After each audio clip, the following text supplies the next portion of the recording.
family asked that I give a tribute speech to Gary, in so much as how he dealt with the community and worked with the community.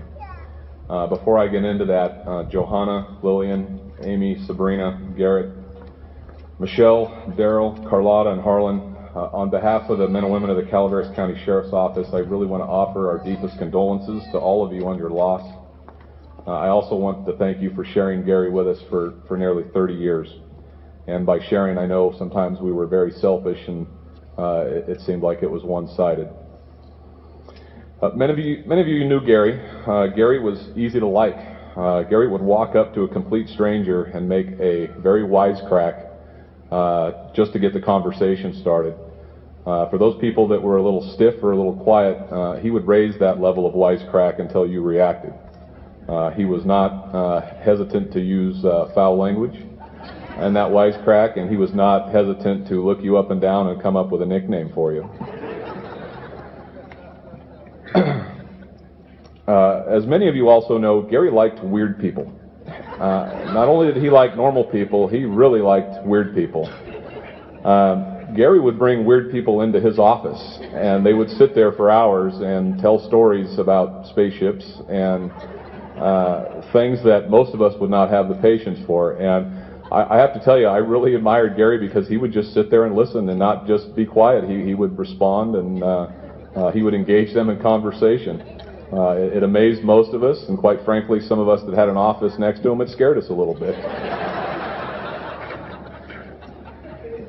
When I would ask him, Gary, why do you let these folks in your office? You know, I know you're short on time, and he would often tell me, Jimmy, weird people make life interesting.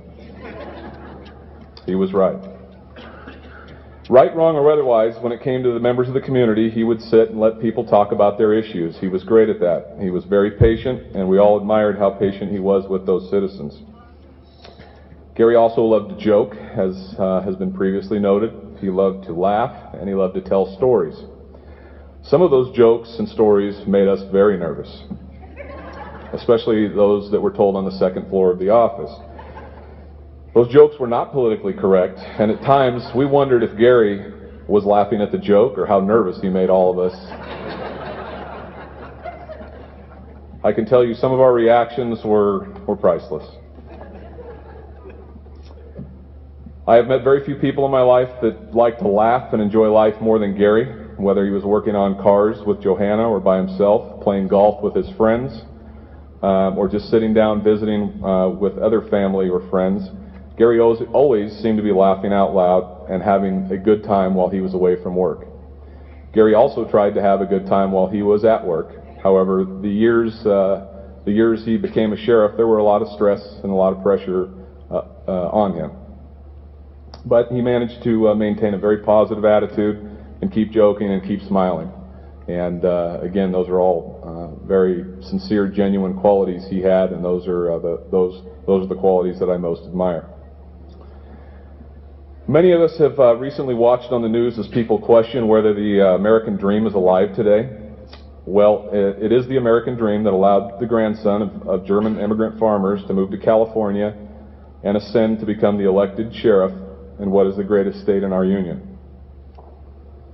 As previously mentioned, Gary was the grandson of German immigrants, and they immigrated to North Dakota. They farmed and worked hard.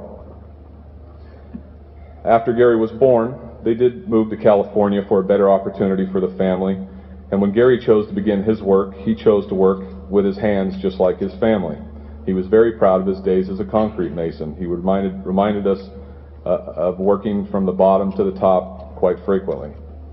He was also proud to be a deputy sheriff in Calaveras County. He was proud that he worked his way up from deputy sheriff to lieutenant, but he would most often talk about his times as a detective sergeant and the homicides and very interesting cases he worked. But he also talked about the people he met during those cases and investigations. Gary was very proud to be the sheriff of Calaveras County, and that came true probably, or came to light most time on Friday afternoons as the week and the days started to settle down. I would sit with Gary in his office, and he would talk about what it meant to him to be the sheriff of the county, and that's when nobody was around, and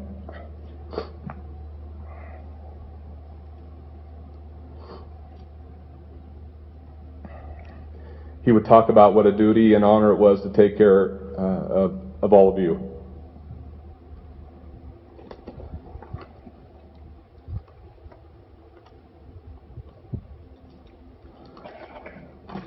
I do want to share one other story with all of you, and if the members of the Calaveras County Sheriff's Office would please pay particular attention.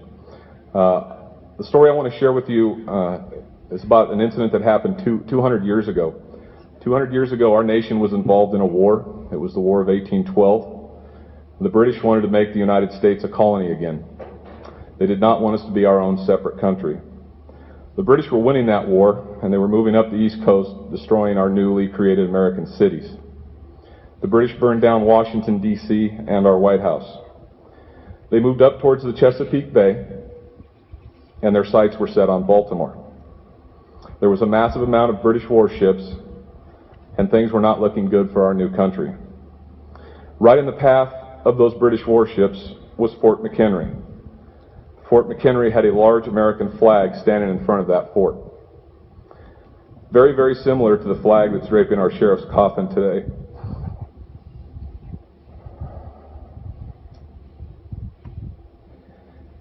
The British admiral was, was offended by our flag.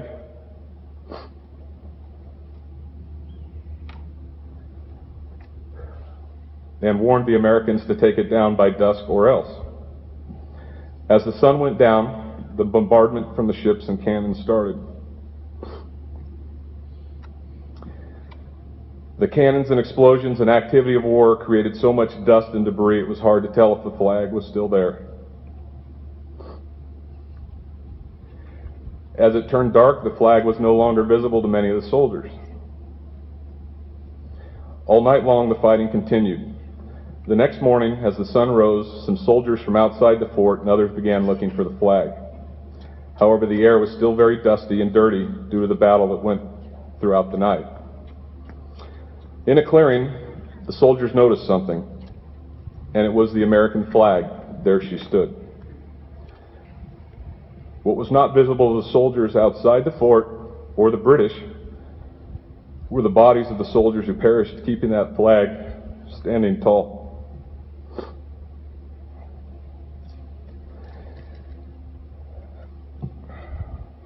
Ladies and gentlemen, we lost our sheriff. So right now, our flag is a little tattered and torn.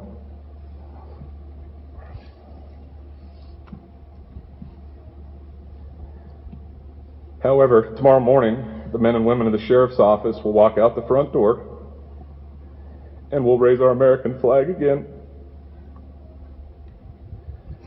And we'll begin to heal just as our forefathers did. Sorry about that. Now for a bit of humor. Gary, being a proud German American, would give me a hard time for closing with this speech, mostly because it is an Irish blessing. He often teased me about my Portuguese heritage, and he would probably be giving me a hard time for not finding a German or Portuguese blessing, but I find this blessing so eloquent I believe it's the best way to honor him and the best way to close out this portion of the ceremony.